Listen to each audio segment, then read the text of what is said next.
découvert par Bernard Courtois et nommé par Gay-Lussac, est aujourd'hui bien connu pour sa participation dans le bon fonctionnement de l'organisme. L'iode est très important lors d'une grossesse, c'est pourquoi nous étudierons son rôle et les conséquences en cas de carence. En chimie, l'iode est un halogène de symbole I et de numéro atomique 53. En biologie, on considère l'iode comme un oligo-élément essentiel, c'est-à-dire qu'il s'agit d'un nutriment minéral nécessaire au bon fonctionnement de l'organisme, à condition qu'il soit apporté en quantité raisonnable. Ce nutriment est notamment retrouvé dans les produits de la mer, dans certains végétaux, mais aussi dans les sels iodés. En médecine, l'iode est très utilisé sous sa forme radioactive en tant qu'agent de contraste lors d'une scintigraphie par exemple.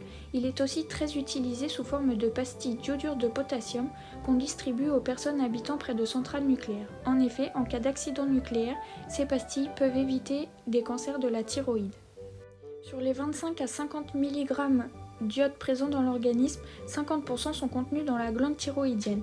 On estime pour un adulte un apport d'environ 150 microgrammes d'iode par jour.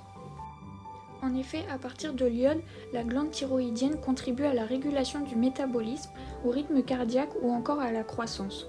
La thyroïde est située sur le devant du cou et enveloppe en partie la trachée. Elle est constituée de 2 lobes réunis par un isthme. La thyroïde permet la production et le stockage d'hormones thyroïdiennes. Elle va donc jouer un rôle très important lors d'une grossesse. Le rôle de l'iode chez la femme enceinte est peu connu du grand public, pourtant c'est un élément essentiel au bon développement du fœtus. Après l'ingestion d'aliments iodés, les molécules d'iode vont être fixées par la thyroïde à partir du sang. L'iode est ensuite oxydé et organifié sous forme de iodotyrosine. Le couplage de ces molécules va permettre la formation des hormones thyroïdiennes T3 et T4. Les hormones thyroïdiennes jouent un rôle très important chez le fœtus. Elles permettent son neurodéveloppement.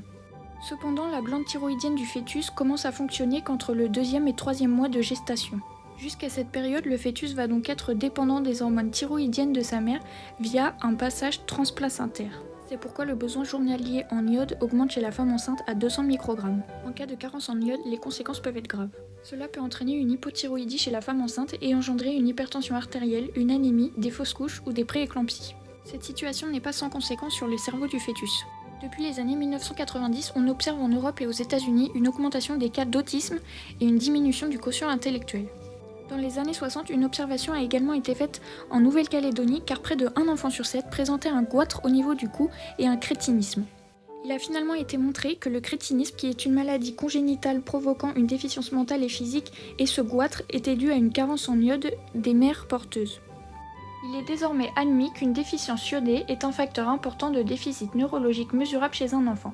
Il peut être modéré à sévère et il se qualifie par un quotient intellectuel plus bas que la moyenne, un développement du langage plus lent, des performances scolaires inférieures.